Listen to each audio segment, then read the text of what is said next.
You guys know James Lindsay, right? James Lindsay, he was at that, like, Better Discourse conference, and, he's a online right-wing commentator.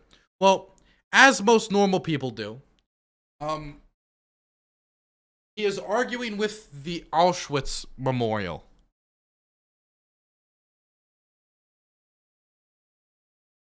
So, he made a tweet about the Jews, you know, that the Auschwitz memorial was like, oh, this is kind of exploitative of what happened during, the Holocaust. Actually, let's see if I can find the original tweets. Because this shit is wild, man.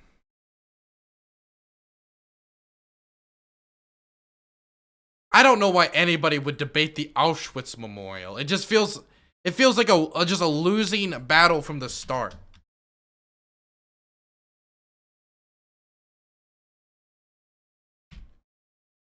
There it is, okay.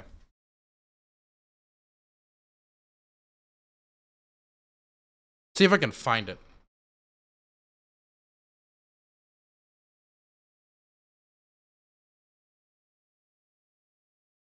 I want to find him debating the Auschwitz.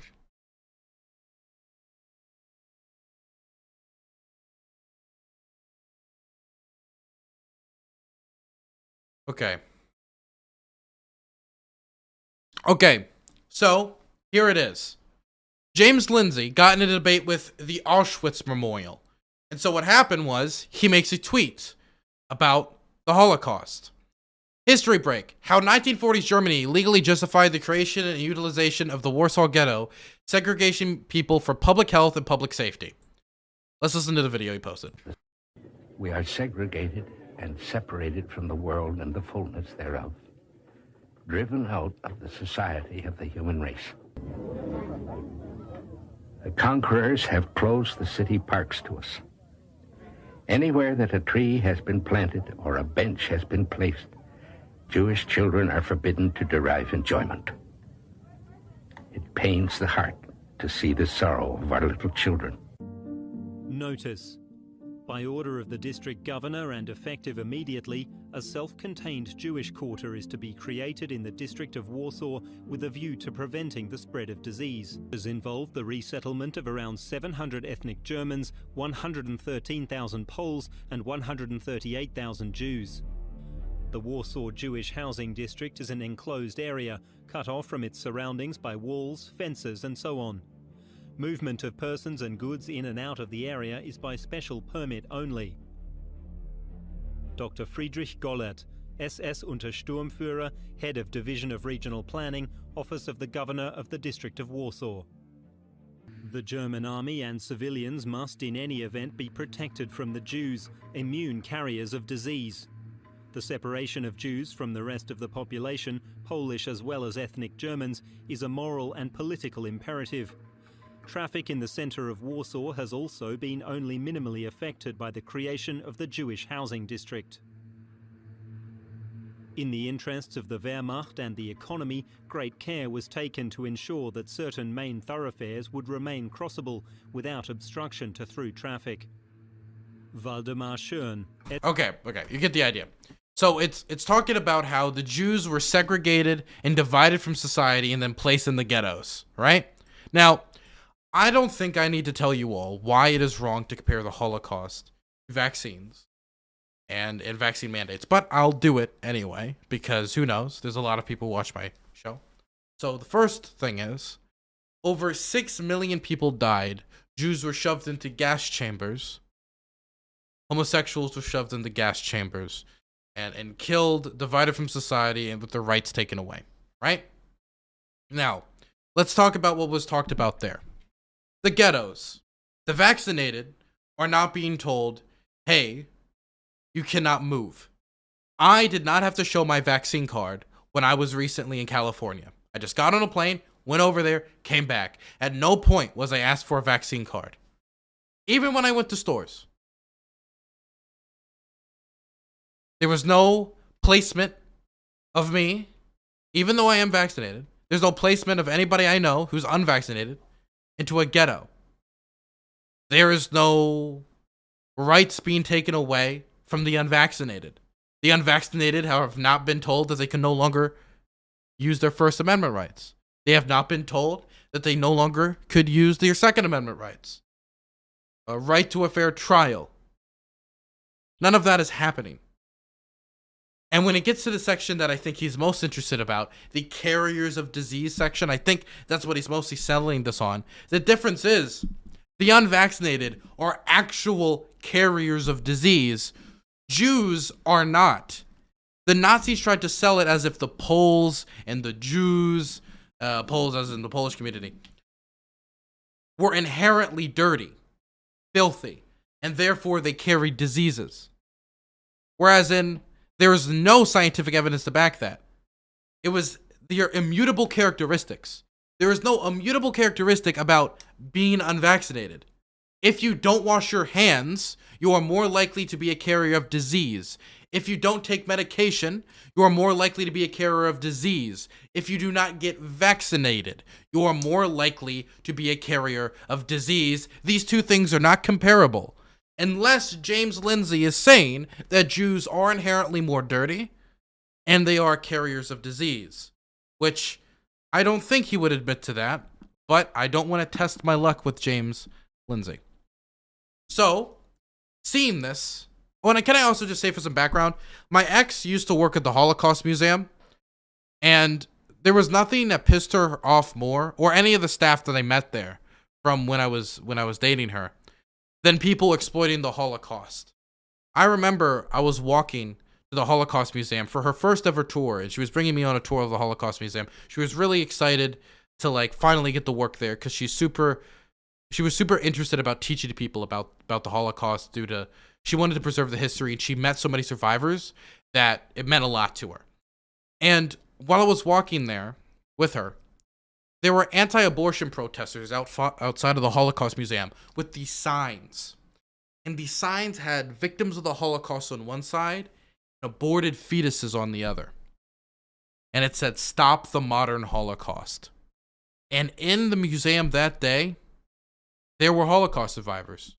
People who saw their entire families wiped out by the Holocaust. And so that means that people who were actually at Auschwitz had to walk by those anti-abortion protesters, comparing their suffering to Plan B in healthcare. Even if you're against abortion, you should see how distasteful that is to survivors of this event. So anyway, as most people who have a deep interest in preserving the history of the Holocaust and making sure that nothing ever like that happens again, the Auschwitz Memorial responded to James Lindsay and said, "Exploiting the tragedy of Jews who were humiliated and marked with a yellow star, isolated and starved, dehumanized and murdered in ghettos during the Holocaust in a debate about vaccination that saves human lives during a pandemic is shameful. It is a sad symptom of moral decay," and then shows a historical picture from the 1940s.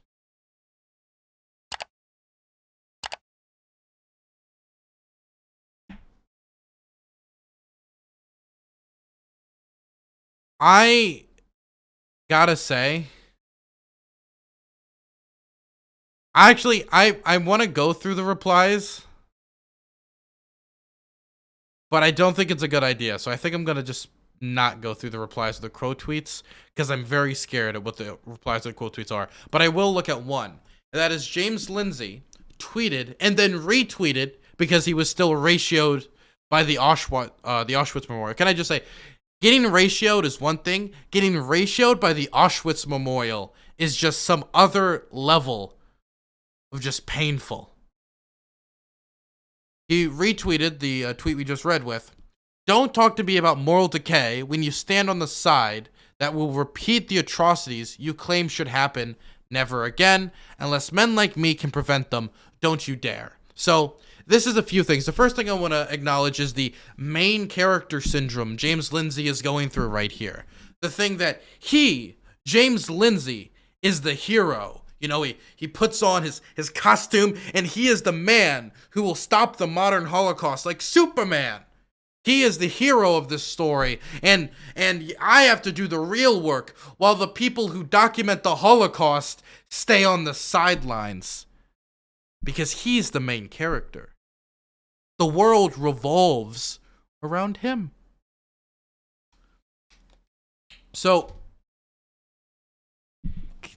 by the way, he says that you claim should happen never again. Like the people who are working at the Auschwitz Memorial don't actually care if another Holocaust happens. Because James Lindsay is trying to state that the people who work in the preservation of the history of what happened during the Holocaust are the ones that are going to stand on the sidelines on this issue, when these are the people who care more than anyone in the world about what happens. I met the people, not at the Auschwitz Memorial, but they worked at the Holocaust Museum. These are people who are deeply, deeply dedicated to getting as many Holocaust survivors to interact with young people and documenting their stories as possible. I've seen them work to try to shuffle around the country because we're losing more and more and more Holocaust survivors with age. More and more of them are dying. Why are they dying? Because, they're just up in age. Before you know it, there won't be any left. And there will be no more stories to record. And all we will have is the recordings that we got while they were still alive, whether it be audio, video, or just testimony, written testimony. And these are people running across the country trying to write down this while they can't interview them, get them to talk in front of crowds so the public knows about what happened during the Holocaust. I've seen so many people walk through the Holocaust Museum when I would go there to see my girlfriend. And she would break down in tears because they knew what the Holocaust was. But then when they see these piles of shoes, these real shoes from the victims of the Holocaust, or the hair, or the images displayed to them uncensored, or the stories of the children talking about it, the children, it is devastating. And for him to use that because crystal moms don't want to get vaccinated, okay? Because they believe yoga and breathing right is the cure for their disease, is a cure for COVID, and saying, look, this is like the real Holocaust, but for wellness moms and people who don't believe in Dr. Fauci's ouchies. It's not comparable. It's not. And it's actually awfully anti-Semitic to compare probably one of the worst tragedies in human history and the worst tragedy the Jewish community has ever faced to you being told to get vaccinated. Because if that is the case, then the influenza vaccine was like the Holocaust, the smallpox vaccine was like the Holocaust, and we've been holocausting for years because we've mandated those for public schools for a very long time. Absolutely ridiculous. This is also a violation of normal theory, by the way. Comparing things needlessly to the Holocaust is a violation of normal theory. What a fucking weirdo. Oh my god. I gotta see the quote tweets. I gotta look. Bro, if I got dunked on by the literal Auschwitz Memorial, I would delete my account and never show my face online again. Bro. I gotta see, what has James Lindsay been doing since then? Has he moved on? Okay, thankfully it looks like he's moved on. Well, never mind. I thought he moved on. Just of 2 hours ago. Imagine having pronouns in your bio and thinking you have, anyone should respect anything you have to say. Because this person said, imagine retweeting yourself arguing with the Auschwitz Memorial on Twitter. Oh my god. It's funny. Well, it's sad, but there's a kind of sad humor to it.